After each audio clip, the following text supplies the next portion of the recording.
Yeah. And but you know what I think we should do? I think we should go to a break and come back and talk about the Occupy movement. I know you've been keeping up with them and have been very involved in the Aurelia end of things. Um, so perhaps we should come back and talk about that. How's that sound? Yeah, sure. Okay, why don't we go Okay, with Julian Cope and the Black Sheep song? I've never even heard this before. I'm playing it randomly. nice. Black Sheep song. 1, 2, 3, 4.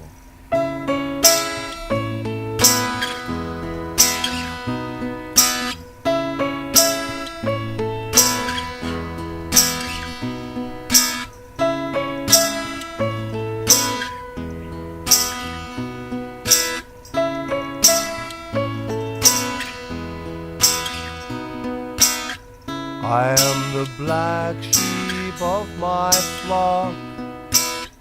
I stand alone at field's edge. Out here my waking hours I spend, chewing a hole in the hedge. I am the outcast of this flock. When you are gathered together, I spend my days tied up by a rope, seeking an end to my tether.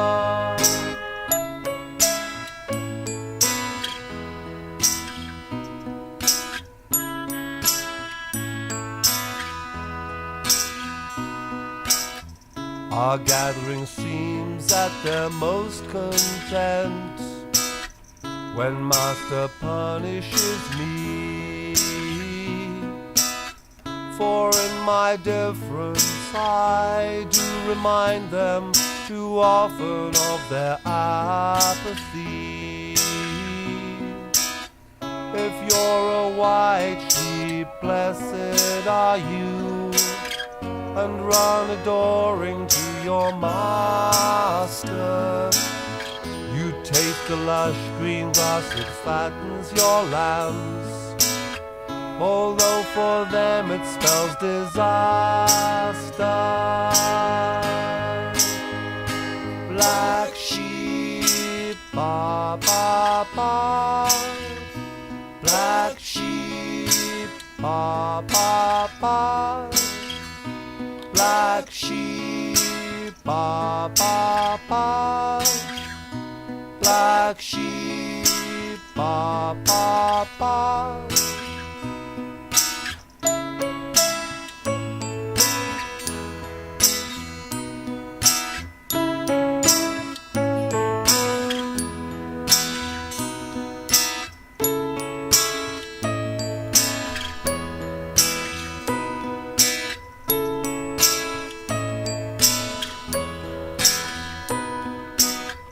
Rally every black sheep is my goal.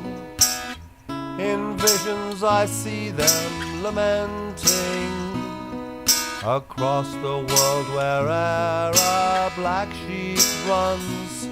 Still plans of freedom I'm fomenting. I am the black sheep of this flock, and I can answer to no one. I see you are the black sheep of your flock too. Methinks it takes one to know one. Black sheep, ba ba ba. Black sheep, ba ba ba. Black sheep, ba ba ba. Black sheep, ba ba ba. Black sheep, black sheep, black sheep,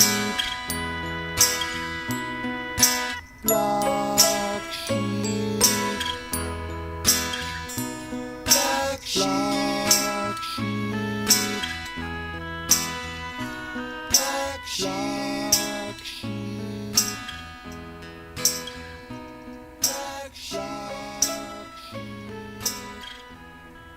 All right, that was the Black Sheep Songs by Julian Cope.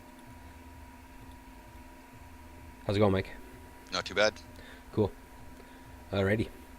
So you've been keeping track of the Occupy movement?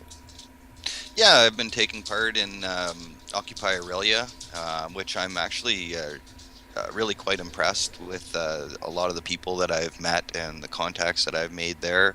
Um, Admittedly, Aurelia being a much smaller city than, say, Toronto or some of these other places that have a large Occupy movement, there are big differences, I would say, compared to Occupy Toronto, just in not just in scope or size, but also in just the ability for a group of 30 people to get together and dialogue and even reach consensus is a lot more straightforward than, say, 500 people. Yeah. And I think maybe that's where Occupy Toronto and some of these bigger movements kind of went wrong. But the one thing that I would like to say to people involved in the Occupy movement, and this is what I've ran into quite a bit, and I'm going to try to bring this back to our show's theme here. I've ran into a number of people in the Occupy movement who are, I don't want to call them apolitical because they're obviously political being involved in the Occupy movement. There's no way to deny that there's politics involved, but there's a huge anti-voting segment within the Occupy movement. People that advocate not voting.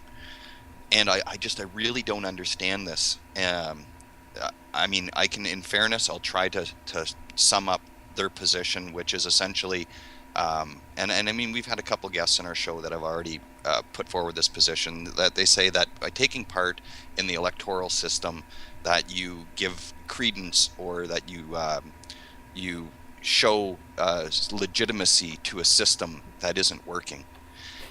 And the only thing I can say is, while that system is in existence and those people are making decisions, I am not going to stop voting, and I think that it'll only get worse in any country, not just Canada, but in any country, if progressive people stop voting. Well, here's the thing, Mike. When I've come across people that say, for the same reasons that you've stated, I don't vote because it's giving credence to a broken system that doesn't really represent our democratic will anyway.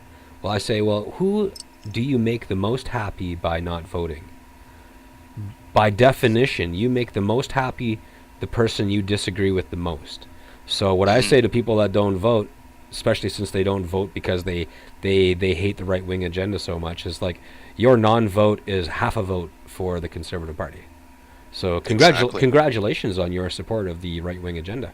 So what are you doing in the Occupy movement if you support the right-wing agenda? It's just crazy talk. You normally hear it from gutter punks and stuff like that. Gutter punks that have the little A with the circle around it on their jean jackets.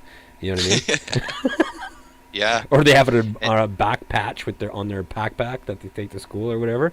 You know what I mean? That's the kind of level of thinking that you're dealing with there. So, I mean, well, and it just seems to be a very facetious argument. I mean, would these people rather live in a system where they have no vote? Yeah. I mean, I understand their arguments too about how for some people, there are people out there that think all they need to do in a democratic society is vote, and then their job is done. And I agree with the anti-voter that is not true. You got to vote. You got to stay informed. You got to organize. You got to Exactly. make sure that your viewpoint is interfacing with the political system as much as humanly possible. Like, we don't live in Libya where you can vote or you could vote all the time before NATO bombed the shit out of them, right? Yeah. If you're a student at school, you could vote on how they ran the school. If you're a person that paid a hydro bill, you could vote on how they ran the public utility. If you voted on literally everything that happened in your society. If you're a worker at some enterprise in Libya, you could vote on how they ran that. You know, it's the closest thing to anarcho-syndicalism that we've seen in the world, and that's why it was such a dangerous idea. You know, and I mean, I know that we've beat our head against the concrete wall of Libya quite a bit. But it does bear mention that just because in our perversion of democracy that we live under, we can only vote once every 4 or 5 years, and then we're done, doesn't mean we have to be done, because we have to shape the people that will eventually become our representatives, hopefully. In the meantime, we have to become politically interfaced in every conceivable way. That's why I join all the parties. You know what I mean? Yeah. I voted. I like that idea. Yeah, I join them all. They don't turn down your membership money. That's right. You know and then what I you mean? have a say in that party. It doesn't mean you have to agree with them. It means that you now have influence in that party. And if you can make yourself heard, you start to convert a couple conservatives in your local riding, and next thing you know, they're opposed to a certain conservative piece of legislation. That's a start. Yeah. That is definitely a place to go. Last time there was a conservative nomination race in my riding, Nipissing. There was 2 people going for the provincial nomination. One was a vampire, one was not. And I signed up and voted for the guy who was not a vampire. There you go. Yeah. And then I didn't vote for him in the election. See, and You know that's what I just mean? the kind of, well, of course. I mean, that makes sense. And I think that's what these people are missing, is that you don't have to have a one-pronged offensive, which is only direct action, or even worse. It's worse than just believing in direct action. The worse is these people that go, well, we should ban political parties and we need to build a new system. And it just makes me so frustrated, because don't they realize that the only way that they're going to do that is through the current system? There is no way that you can, laws are passed in this country through Parliament. They get legislated. And if you don't influence the people that are in that Parliament, then how are you ever going to get them to even consider changes to within the political spectrum or the political structure? Exactly. You can want all you want for political parties to disappear, but that's just not going to happen, at least not overnight.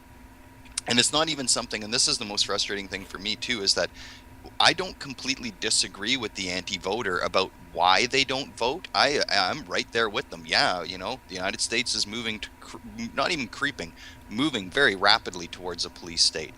Canada is falling right behind them. Yes, Okay, corporations you know what, have we've been too much influence in our Mike, politics. we've been saying that the United States has been moving towards a police state for a long time now.